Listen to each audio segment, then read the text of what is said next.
araw na ito sapagkat may mga ilang pagpapaliwanag po tayo na gustong mailahad sa ating mga kababayan. Una, lumalakas po ang panawagan ng pagbibitiw sa kapangyarihan o ang Marcos resign na panawagan ng taong bayan.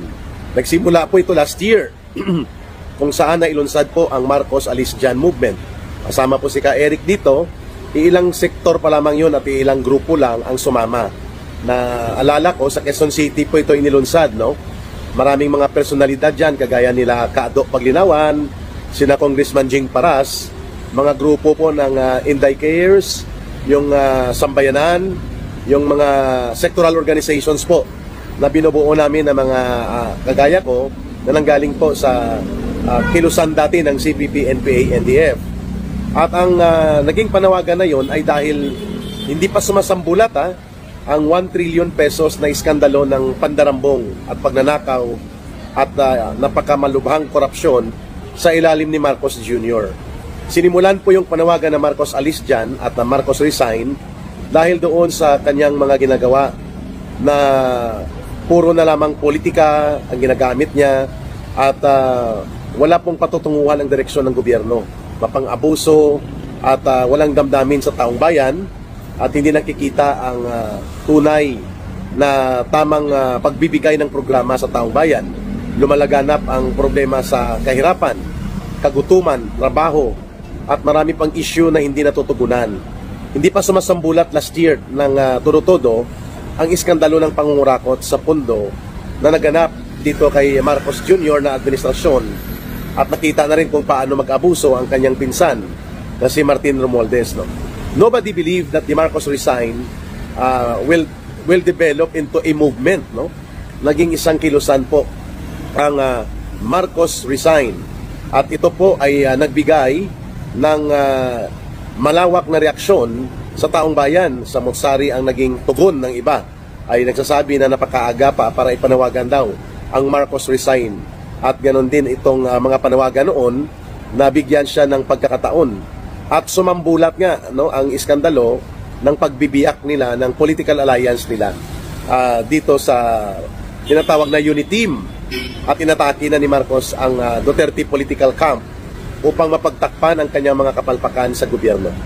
Doon sumambulat ang mga issue ng ang kanyang Maharlika Diskarte Fund, di mapaliwanag kung saan napunta. May mga problema na sa budget insertions. Hindi lang talaga sumabog pa ang issue na ito. And then ang kanyang delikado na posisyon ng pagtatapang-tapangan sa issue po ng West Philippine Sea, South China Sea. Instead of dialogue and diplomacy at maingat at maayos na pakikipag-ugnayan, lalo na sa usapin sa relasyon sa China, ay biglang pumaling si Marcos sa digma-digmaan, tapang-tapangan at agresibo na mga posture. Kaya nga naglunsad din noon ng mamamayan ayaw sa digmaan. Sumambulat din po ang issue ng droga at kung saan po naging iskandalusong mga revelations ito at nagbunsod ng pagdududa ng taong bayan kay Marcos sa kanyang kakayanan na mamuno sa ating bansa sa kadahilan ng siya ay nalululong sa issue ng pang-aabuso sa sarili niya gamit ang droga at naapektuhan ang kanyang decision making at pati ang integridad ng opisina ng pagkapangulo. Subalit, makalipas po ang isang taon at ngayon isang taon ay biglang sumambulat po ang pagsambulat ng issue at iskandalo na tinatawag na the crime of the century.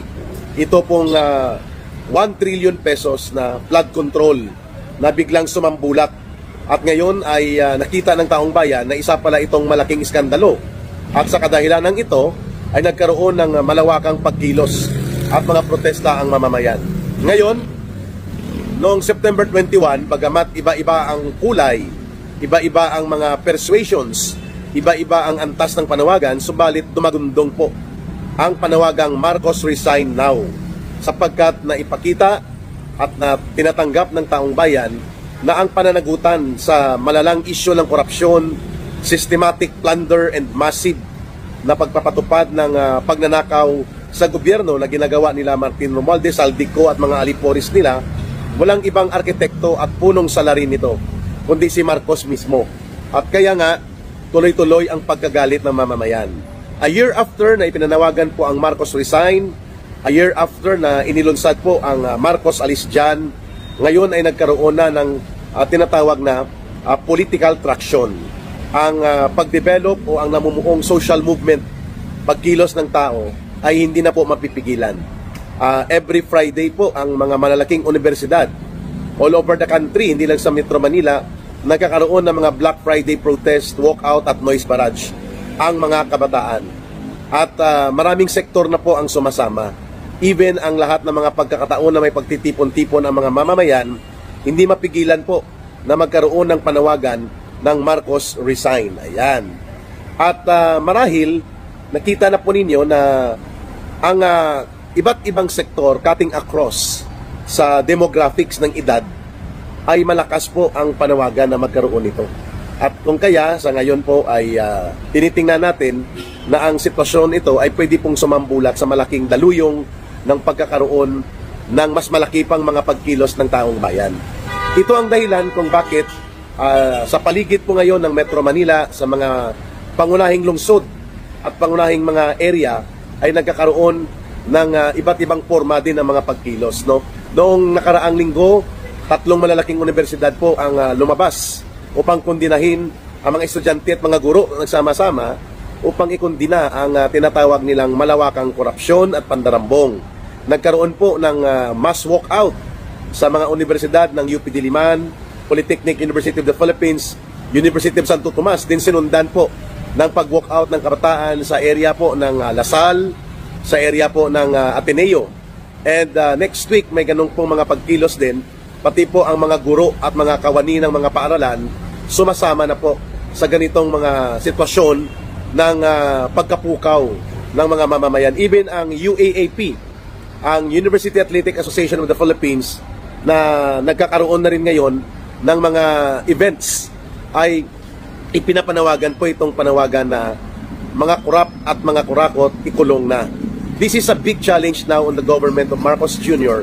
on how to respond dito po sa malawak na pagbuo ng daluyong ng pagkagalit ng mga mamamayan hinggil sa kilusang protesta na ito. At ito ang dahilan kung bakit halos every week may iba't ibang sektor po ng mga kumikilos all over the country na po ito.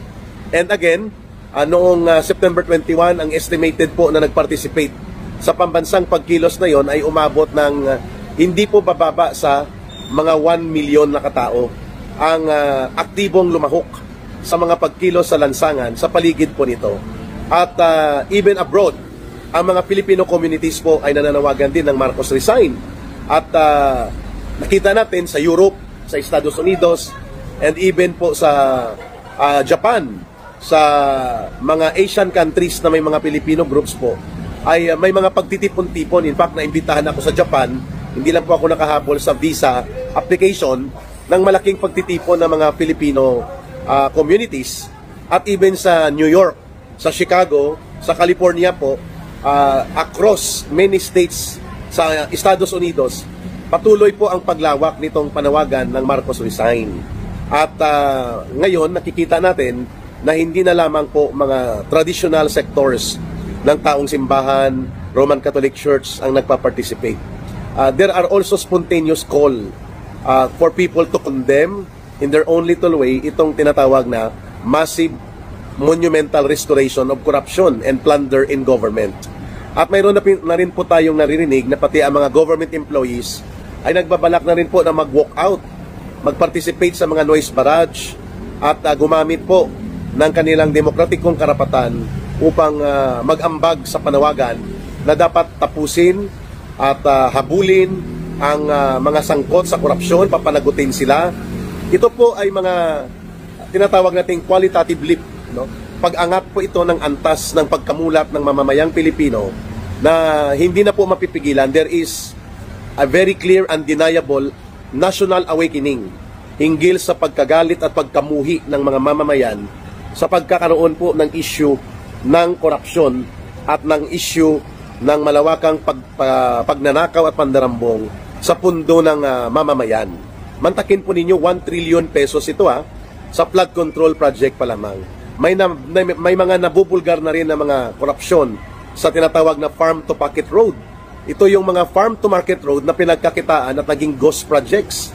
Under ito sa Department of Agriculture and DPWH partnership.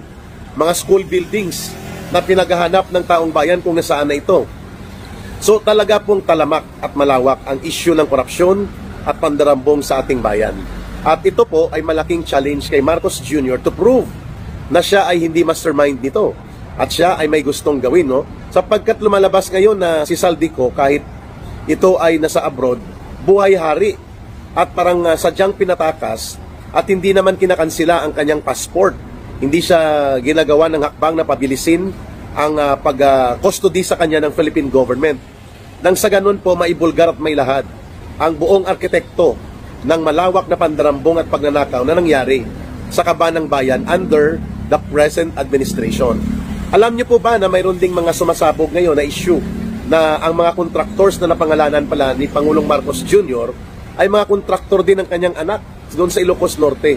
At ngayon nga, pati sa bayan ng Bulacan, sa probinsya ng Bulacan, malulos sa mga lugar na may mga binabaha halos dahil wala namang flood control na totoo, lumalawak din po ang pagkilos ng mga tao.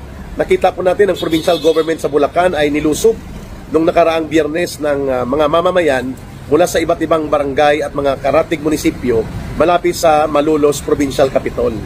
At doon nagsimula ang tuloy-tuloy na ngayon na panawagan na pagbangon ng mga mamamayan sa Bulacan kung saan ito may pinakamaraming pinagnanakaw at dinambong ginawang ghost project na mga flood control projects, no, amounting to more than 75 billion pesos. No, ang initial na nakita na nawawala sa loob po ng 2 taon dito po sa area ng Bulacan, mga 75 billion pesos po ang hindi ma-account na pondo sa flood control, at ito ang may pinakamalala na mga pagnanakaw dahil binabayaran ng gobyerno ang mga kontraktor at taga-DPWH na magkasabwat. And all that Marcos can do is only pailing-iling, paluwa-luha. But there are no concrete actions to establish na dapat ito ang mga involved sa malawakang pandarambong ay ikulong. They must be brought before the bar of justice. Papanagutin po sila upang magsilbing aral ito na hindi na lumaganap ang ganitong kultura ng malalim, malubha at malawak na pag-abuso sa poder upang dambungin at kurakutin ang kabanang bayan. At subalit, magmatyag din po tayo sapagkat ang ganitong sitwasyon ngayon ay pwedeng sakyan ng mga grupong nais magkaroon ng kaguluhan sa ating bayan. I'm talking about the CPP, NPA, NDF na ginagamit nilang opportunity for recruitment. Ginagamit nila ito para lumaganap ang galit ng tao at mapabilis ang kanilang pagre-recruit, lalo na sa kabataan, upang sumama sa kanilang komunistang kilusan dahil nga sa pagkagalit at frustration na nararanasan ng mga tao sa ilalim po ng kasalukuyang administrasyon. Doble-doble po ang pagbilis ng recruitment ng CPP, NPA, NDF na mga front organizations and underground organizations sa iba't ibang universidad, sa mga kolehiyo at even sa mga barangay. Ito po ay dahil napakapaborable at napakahinog ng panahon dahil mataas ang galit ng mamamayan. Direkta silang kumikilos at nagpa-participate. Sumasali sila sa mga kilusang ito, kaya mabilis po ang pagdugtong ng mga nagpo-propaganda, nag-agitate at nag-organize na tinatawag nating mga organizers and cadres ng Communist Party of the Philippines, New People's Army at NDF. Yan naman po ay magmatyag naman tayo dyan, mag-ingat tayo. Bagamat lihitimo po ang ating mga hinaing at bagamat ito ay nararapat na gawin natin ang ating good citizens duty, mag-ingat tayo na baka ito ay ma-exploit at sakyan ng mga oportunista at may masamang intensyon ng mga puwersa at elemento ng Communist Terrorist Group na CPP, NPA, NDF. At yan ang pag-uusapan natin sa pagbabalik po ng ating ka-Eric video talakayan and video analysis, no? Sapagkat nasa public place po tayo. Nawa po ay magkaroon tayo ng oportunidad na mas lalo pa nating aralin at lalo pa nating tingnan at i-observe at bigyan ng pananaw ang mga kaganapan sa ating lipunan. Ang sama-samang pagkilos ng mamamayan ay nagmumula po sa kanilang tamang pananaw at tamang pag-unawa sa problemang kinakaharap ng ating bayan. Maraming salamat, mabuhay po ang sambayan ng Pilipino, mabuhay po ang bansang Pilipinas, at huwag po nating kalimutan, every night, alas 9:15 ng gabi, Philippine Standard Time, balita at talakayan with ka-Eric, Monday to Sunday po yan. So sana po ay nasa mabuting kalagayan kayo at patuloy nating suportahan at isulong ang programa ng pagsusulong natin ng advokasya at kabutihan ng buong mamamayan sa pamamagitan ng pagtindig at pagsulong sa tinatawag nating prinsipyo ng good